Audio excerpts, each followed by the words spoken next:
وقيل للذين اتقوا ماذا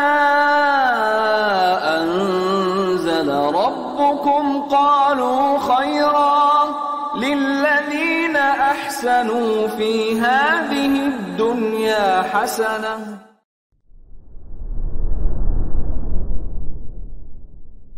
السلام عليكم ورحمة الله وبركاته. إن الحمد لله نحمده ونستعينه ونستغفره ونعوذ بالله من شرور أنفسنا وسيئات أعمالنا من يهده الله فلا مضل له ومن يضلل فلا هادي له أشهد أن لا إله إلا الله وحده لا شريك له وأشهد أن محمدا عبده ورسوله لا نبي بعده فإن أصدق الحديث كتاب الله وخير الهدي هدي محمد صلى الله عليه وسلم وشر الأمور محدثاتها وكل محدثة بدعة وكل بدعة ضلالة وكل ضلالة في النار. أما بعد, kita lanjutkan kajian kitab Al-Kafi fi Fiqhil Imam Ahmad bin Hanbal rahimahullah, karya Ibn Qudamah Al-Maqdisi rahimahullah. Pembahasan sebelumnya adalah awal dari kitab As-Siyam. Dalam kitab ini membahas dalil akan kewajiban puasa Ramadan, kemudian dilanjutkan dengan syarat wajibnya puasa yang kita sebutkan ada 4, yaitu al-Islam, sehingga tidak wajib atas orang kafir asli atau orang murtad. Kemudian al-aql, yaitu memiliki akal. Ketiga al-bulugh, dan itu akan kita bahas pada pagi hari ini insyaallah, yaitu statusnya baligh, maka tidak wajib atas anak kecil. Yang keempat al-itaqah, yaitu kemampuan. Kita mulai insyaallah dari baligh di pagi hari ini. Wal bulugh fala yajibu ala sabiyyin. Ya, tafadhal iqra. Bismillahirrahmanirrahim. Alhamdulillahirabbil alamin. Wassalatu wassalamu ala nabiyyina Muhammadin wa ala alihi wa sahbihi ajma'in. Allahumma ighfir lana wa li ustadzina wa li walidayhi wa li walidina wa li masyaikhihi wa li jami'il ulama'i wal muslimin. Qala al-muallif rahimahullahu ta'ala, wal bulugh fala yajibu ala sabiyyin lima dhakarna fi as-salah. Qala ba'du ashabina yajibu ala man ataqah lima rawa Abdurrahman ibn Abi Labibah qala Rasulullah sallallahu alaihi wasallam, idza ataqa al-ghulamu siyama 3 ayyamin wajaba alaihi siyamu syahri Ramadan wa li'annahu yu'aqabu ala tarkih wa hadha huwa haqiqatul wajibi wal hadha huwa haqiqatul wajib. Yang ketiga dari syarat wajibnya puasa Ramadan, syaratnya adalah orang ini harus baligh, baru disebut wajib atasnya berpuasa Ramadan. Fala yajibu ala sabiyyin, maka tidak wajib atas sabi. Sabi itu adalah anak usia awal-awal kehidupan sampai menjelang baligh, maka itu sabi namanya, anak kecil. Lima dzakarna fi shalah, sebagaimana telah kami sebutkan dalam masalah di kitab salat. Salat pun tidak wajib atas anak kecil. Tidak wajib atas anak kecil.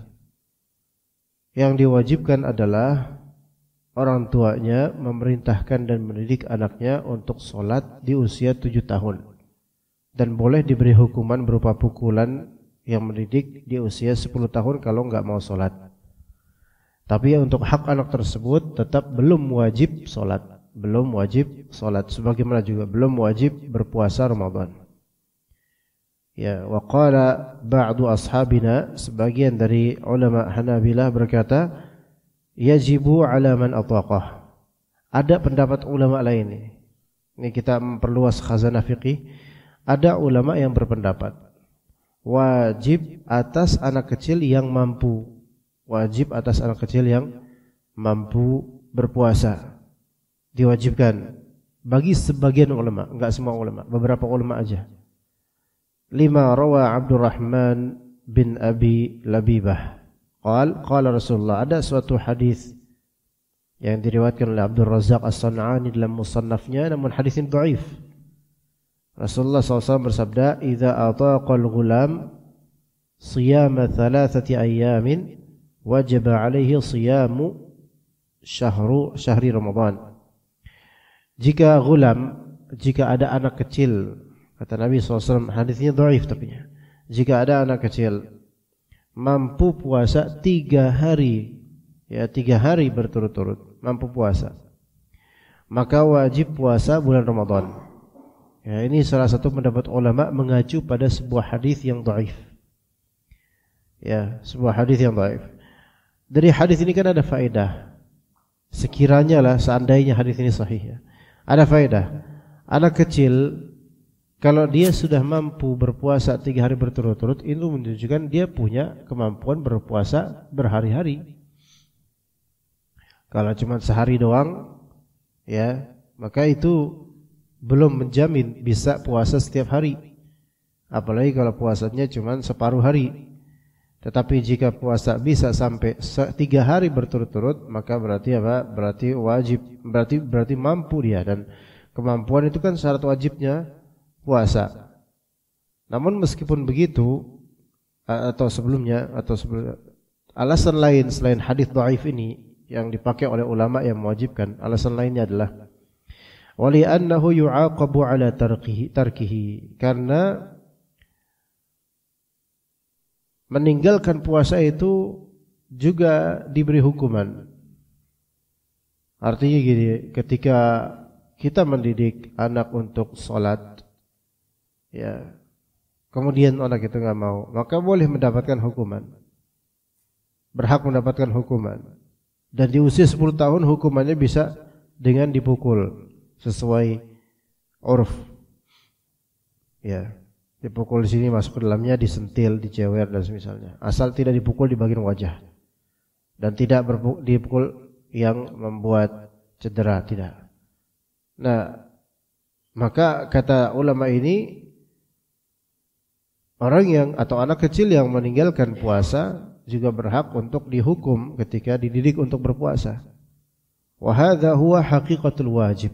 Inilah hakikat wajib, kata Ibnu Qudamah, dan beliau mengatakan wal madhhabu al awal. Madhhab resmi Imam Ahmad adalah yang pertama, yaitu tidak wajib. Jadi di ulama madhab Hanbali itu ada 2 pendapat mengenai kewajiban anak kecil untuk puasa Ramadan. Pendapat pertama, yang ini adalah zahirnya madhab, ini adalah resminya madhab, ini adalah yang muncul, yang betul-betul lebih populer di madhab Hanbali, dan juga di madhab seluruhnya, anak kecil tidak wajib berpuasa. Ya. Ada pendapat sebagian ulama Hanbali yang mengatakan, tetap wajib berpuasa dengan syarat dia punya kemampuan 3 hari berturut-turut untuk puasa Ramadan, maka berarti, atau 3 hari berturut-turut bisa berpuasa, maka berarti dia wajib untuk berpuasa Ramadan karena kemampuannya. Namun pendapat yang kedua ini, pertama berdasarkan hadis dhaif, kedua lemah juga dari segi alasan. Maka yang lebih sahih adalah tidak wajib. Yang lebih sahih adalah tidak wajib. Yang wajib adalah orang tuanya yang mendidik anaknya untuk berpuasa sampai dia baligh, baru betul-betul wajib secara hukum syar'i. Ya begitu. Ya, wallahu a'lam. Baik, iqra. Wal madhhabu. Allahu wal awwalul madhhab. Wal madhhabul awwal. Wal madhhabul awwal. Liqaulin Nabi sallallahu alaihi wasallam, rufi'al qalamu an 3 'anis sabiyyi hatta yablugh.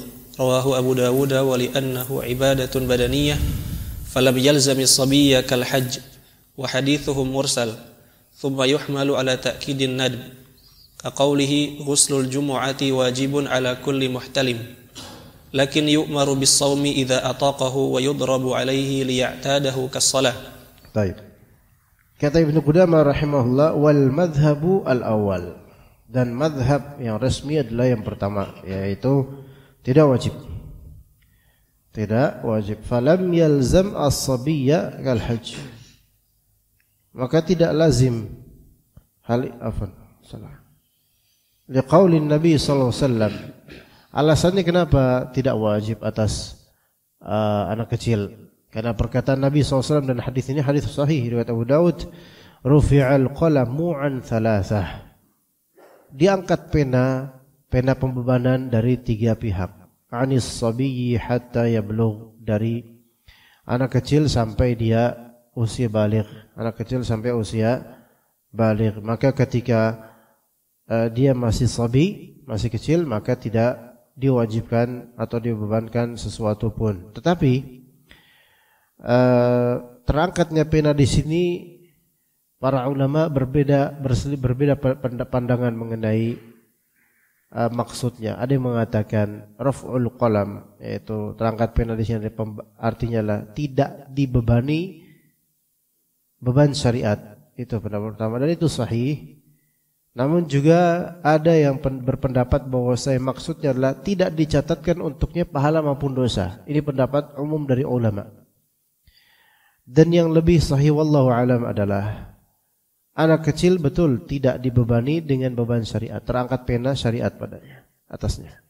Itu pertama. Dan yang kedua, pendapat yang lebih sahih adalah bahwasanya anak kecil kutiba ma lahu wala yuktab ma alaihi. Artinya anak kecil ditulis amalan-amalan solehnya dan tidak dicatat dan tidak ditulis, tidak ditanggung atasnya amalan-amalan buruknya. Tidak. Misal anak-anak kecil, maksudnya anak kecil yang sudah mumayyiz, yang sudah bisa membedakan antara baik dan buruk, benar dan salah. Misal ngomong jorok, maka ini tidak dicatat keburukan dosa atasnya, namun akan dipantau bagaimana orang tua dan pendidiknya. Adapun jika anak kecil ini melakukan amalan saleh, maka akan dicatat pahala untuknya. Jadi anak kecil kutiba ma lahu wala yuktab ma alaihi minadz-dzunub. Kutiba ma lahu minal ujur wala yuktab alaihi minal atham dan semisalnya. Nah, jadi anak kecil dicatatkan untuknya pahala-pahala, tapi tidak dicatatkan untuknya dosa-dosa. Ini yang sudah usia mumayyiz. Adapun yang belum mumayyiz seperti balita, maka ini semua dalam kebaikan insyaallah. Kalaupun wafat, maka wafat di atas fitrah insyaallah taala. Nah, mazhab yang pertama, karena kata Nabi SAW, anak kecil tidak dicatatkan, tidak diwajibkan atasnya pembebanan syariat sampai dia baligh. Hadis Nabi SAW. Itu alasan pertama dengan hadis. Ya. Alasan kedua yaitu li'annahu ibadatun badaniyah, falam yalzami as-sabiyya kal hajj. Karena puasa itu, alasan kedua, karena puasa itu ibadah badaniyah, ibadah kebadanan dengan badan. Maka tidak lazim bagi anak kecil, sebagaimana haji tidak wajib atas anak kecil karena ibadah badan, ya, ibadah badaniyah.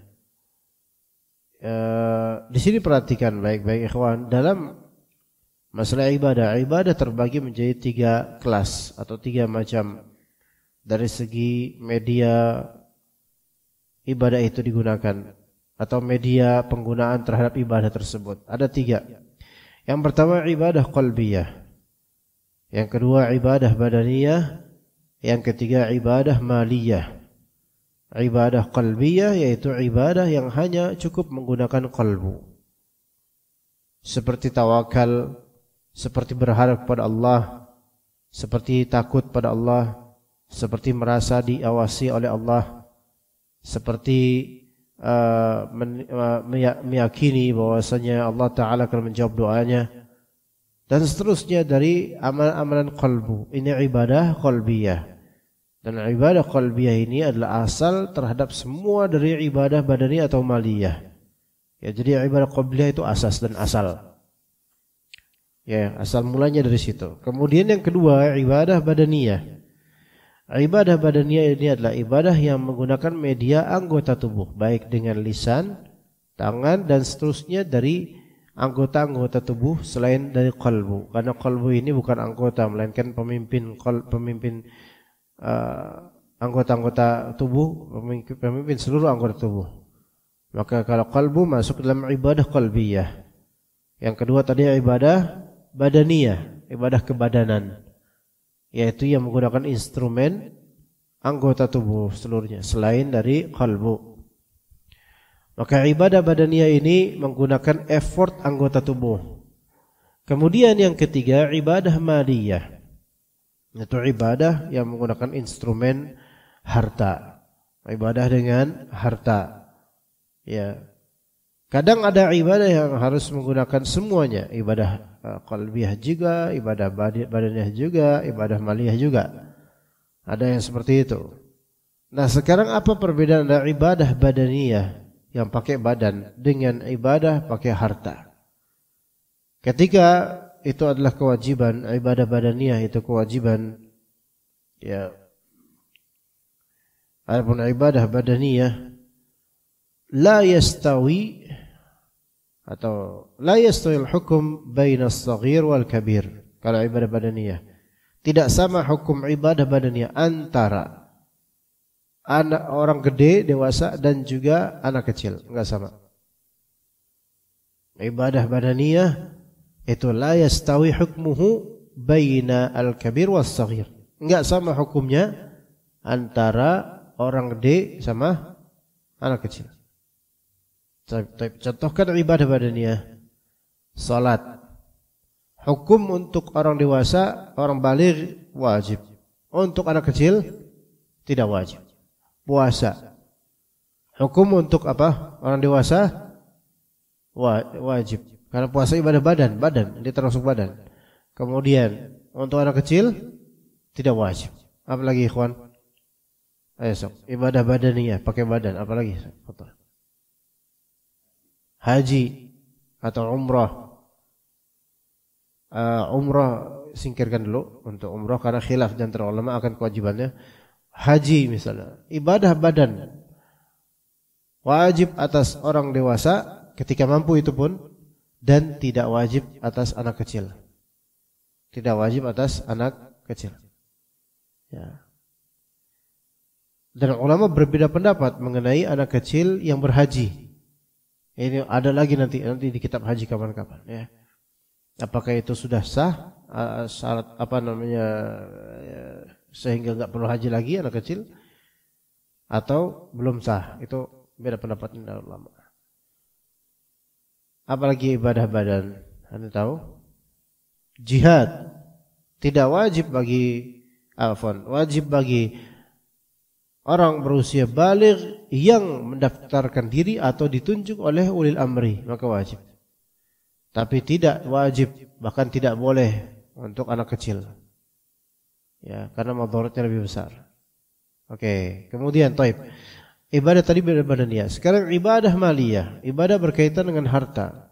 Yang mana jika itu adalah wajib, maka yastawi hukmuhu bainal kabiri was-saghir. Maka hukumnya itu sama antara yang dewasa dan yang masih kecil. Ini ibadah maliyah. Contohnya apa? Contohnya zakat. Contohnya zakat, baik zakat fitr maupun zakat mal. Zakat fitr, anak kecil hatta dia baru lahir, walaupun dia baru lahir, wajib atasnya untuk apa? Zakat fitr.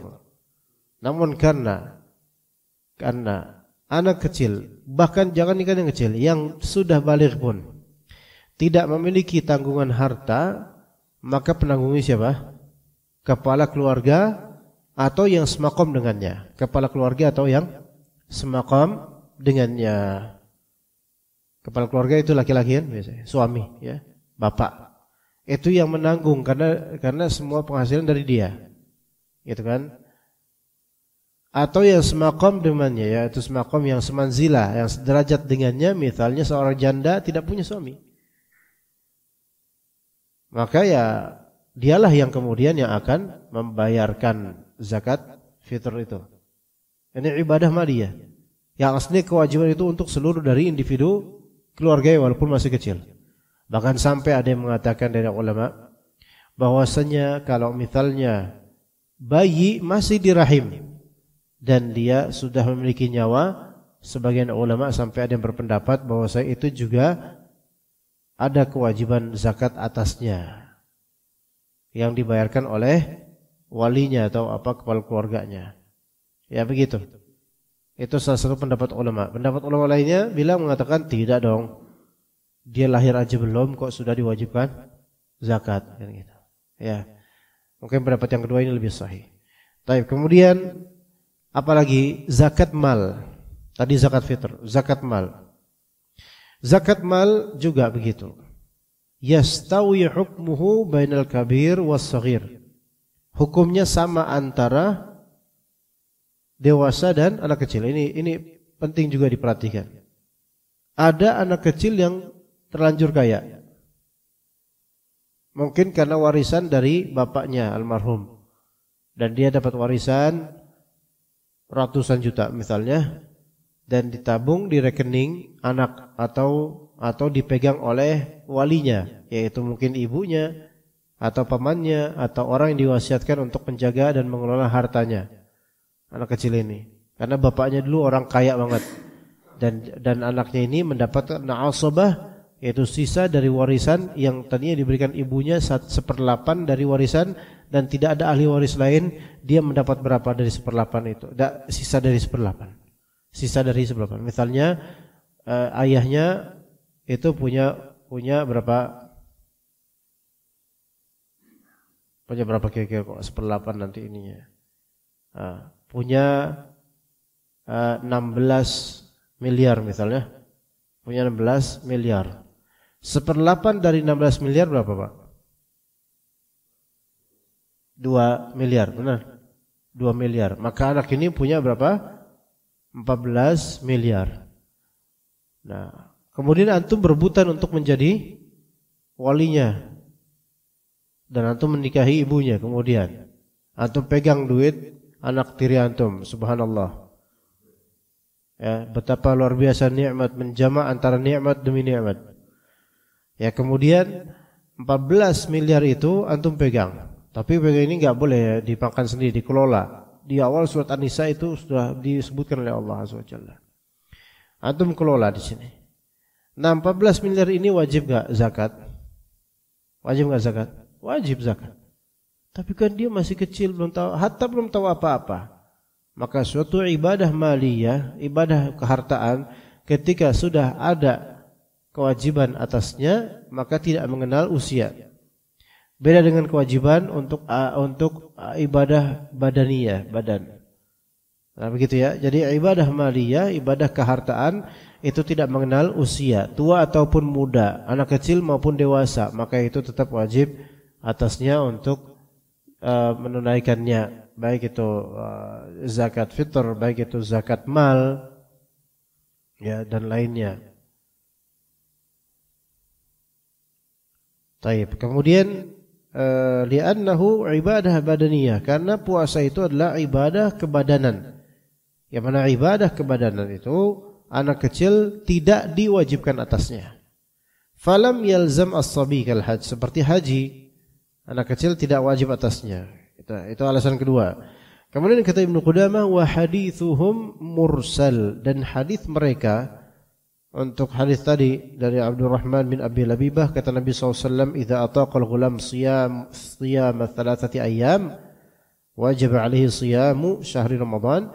Itu hadis mursal, dhaif, dia terputus. Mursal itu salah satu jenis hadis munqati', dhaif, ya. Thumma yuhmalu ala ta'kidin nadb. Sekiranya pun hadis mursal tersebut, karena sebagian hadis mursal diterima, ya. Apalagi mursal di sini mursal kibar tabi'in. Ya. Seandainya diterima hadis tersebut, tapi tetap ditafsirkan untuk mentakkid an-nadb, yaitu untuk menguatkan penganjuran kepada anak kecil untuk berpuasa, bukan untuk mewajibkan anak kecil berpuasa. Sebagaimana kata Nabi SAW dengan contoh lain, ada kalimat dari Nabi SAW yang seolah-olah itu mewajibkan, tetapi dipahami oleh jumhur ulama bukan mewajibkan. Kayak kata Nabi SAW, ghuslul jumu'ati wajibun ala kulli muhtalimin. Ya, ghuslul jumu'ati wajibun ala kulli muhtalimin. Riwayat siapa Syekh Syafiq? Riwayat siapa di situ? Ghuslul jumu'ah itu? Ada enggak di situ keterangan rawahuman? Enggak ada. Ghuslul jumu'ah, mandi Jumat itu adalah wajib atas setiap orang yang muhtalim, yang sudah mimpi basah. Ghuslul jumu'ah, mandi Jumat, ya. Nah di sini ada wajibun. Ya, wajibun. Ada ulama yang memahami ini jelas wajib, berarti mandi Jumat wajib. Namun jumhur ulama mengatakan ini maksudnya bukan wajib dalam hukum taklifi, tapi wajib dalam arti it's a must gitu loh, yaitu itu suatu keharusan. Wajarlah antum mandilah karena ini hari Jumat, hari raya pekanan yang mana sebagian antum nanti kan diwajibkan untuk ke masjid untuk Jumatan, maka wajib mandi. Wajib di sini bukan wajib dari segi hukum taklifi, tapi dari segi kewajaran seseorang hendaknya tentu harus mandi dong. Harus mandi. Maka di sini kata para ulama, dia lafal wajib yang disebutkan oleh Rasulullah SAW itu untuk mentakkid an-nadab, untuk menguatkan penganjuran. Makanya mandi Jumat bagi jumhur ulama itu hukumnya sunnah, tidak wajib. Mandi Jumat bagi jumhur ulama itu hukumnya sunnah, tidak. Maksudnya sini mandinya ini dalam rangka apa dulu? Apakah mandinya karena hari atau mandinya karena Jumatan? Itu yang dipermasalahkan oleh ulama. Kalau mandinya karena hari, maka berarti ini hukum amal ini berlaku dari setelah maghrib Kamis malam sampai asar menjelang maghrib Jumat sore. Kalau itu ibrahnya di hari. Tapi kalau ibrahnya adalah di Jumatan, maka dimulainya adalah setelah subuh atau mungkin boleh sebelum subuh sampai sebelum Jumatan. Maka ghuslul jumu'ati ini apa? Apakah maksudnya ghuslu yaumil jumu'ah atau ghuslu salatil jumu'ah? Kalau ibrahnya di yaum hari, maka berarti syariat mandi Jumat itu diperbolehkan dimulai dari setelah maghrib Kamis. Oke? Durasinya sampai sebelum maghrib Kamis Jumat. Maka kalau ada orang mandi sore hari Jumat, maka dia masuk ke dalam hadis ini. Kalau ibrahnya di hari. Tapi yang lebih sahih adalah ibrahnya bukan di hari di sini. Namun ibrahnya adalah di apa? Di salat Jumatnya. Di salat Jumatnya. Sehingga wallahu alam di sini wallahu alam, kalau memang itu ibrahnya maka lebih dicondongkan kepada laki-laki, karena laki-laki lah yang akan salat Jumat pada umumnya. Ghuslu yaumil jum'ah, ghuslu salatil jum'ah li salatil jum'ah wa salat Jumat. Maka di sini penganjuran betul-betul untuk mandi di menjelang Jumatan. Dan itu kapan mandinya?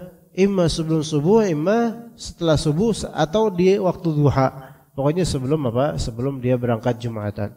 Kalau kita ngantor misalnya dan berangkat ngantor itu jam 6, maka berarti kan mandinya jam 5:30 pagi atau jam 5 pagi. Maka itu masuk ke dalam hadis ini. Karena ibrahnya adalah untuk Jumatan nanti, untuk berhias untuk Jumatan nanti. Seperti itu. Ya. Lakin yu'maru bis-shaumi idza ataqahu wa yudrabu liya'tadahu lakasalah. Tetapi anak kecil itu diperintahkan untuk puasa oleh orang tuanya idza ataqahu, jika dia mampu. Wa yudrab, dan dipukul, maksudnya dihukum dengan pukulan yang ringan, liya'tadahu, agar dia terbiasa puasa. Kasalah, seperti salat juga kayak gitu. Kata Nabi SAW, muru auladakum li sab'in.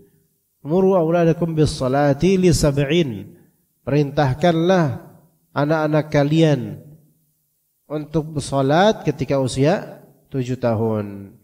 Wadribuhu li 'ashrin, dan pukullah mereka ketika kamu salat di usia 10 tahun. Ya, jadi di sini kasusnya adalah kesimpulannya adalah anak kecil tidak wajib untuk puasa dan tidak wajib untuk sholat bahkan. Tetapi yang wajib adalah orang tuanya mendidiknya untuk puasa dan juga sholat. Mendidiknya untuk sholat. Ini ada nasnya, hadis jelas. Nah, orang tua mendidik untuk puasa, dalilnya ada enggak? Dalilnya adalah qiyas terhadap hadis yang tadi, yaitu tentang orang tua diperintahkan oleh Nabi SAW untuk memerintahkan atau mendidik anaknya untuk sholat. Maka qiyas terhadap itu, sholat dan puasa, karena dua-duanya termasuk rukun Islam. Bagaimana dengan zakat? Ya, anak juga diajari untuk zakat. Ya, untuk zakat. Makanya mengantarkan zakat fitrah atau zakat fitr ke DKM misalnya atau ke panitia penyaluran zakat fitrah dan dititipkan ke anak, maka itu hukumnya sah. Hukumnya sah karena anak ini hanya mengantarkan saja. Mengantarkan saja. Adapun hakikatnya yang membayar adalah siapa? Orang tuanya. Anak ini mengantarkan. Ya, begitu boleh. Ya. Cuma kan kadang-kadang di sebagian masjid ketika ada penyaluran zakat fitrah itu mengharuskan adanya apa? Taqabud atau ada shake hand gitu, ya kan? Apakah harus begitu? Ya enggak harus begitu. Walaupun begitu ya boleh, silakan, enggak dilarang juga, tetapi tidak harus begitu. Ya, anak kecil boleh datang bawa beras, ini dari bapak, oh ini anaknya Pak Fulan. Berapa keluarga ini, berarti kan ketahuan nanti berapa plastik. Catat tulis, maka ini sah. Maka ini sah. Karena dia hanya menitipkan. Bahkan kalaupun itu anak misalnya, dia sendiri yang membayar zakatnya sendiri, itu juga tetap sah. Karena ini kan ibadah-ibadah dia gitu, tetap sah. Gitu. Selama apa? Selama anak ini sudah usia mumayyiz. Adapun kalau yang datang adalah, nih Pak, saya usia 5 tahun gak ngerti apa-apa, saya mau bayar zakat saya, itu dianggap tidak sah karena anak belum mumayyiz, tidak bisa bertasarruf atau berkelakuan hukum akad, ya. Walaupun dia nggak bisa jual beli, nggak bisa menyerahkan harta, nggak bisa, ya. Gitu, itu udah pernah kita jelaskan dalam kajian kitab Ar-Rawdu Al-Murbi' di sini. Begitu, wallahu taala alam. Setelah ini kita lanjut di sesi berikutnya yang kedua, insyaallah. Ya, itu kasus pertama atau itu tema pertama. Kita menuju ke tema berikutnya dari kalimat fa in aslama kafirun au afaqa majnun.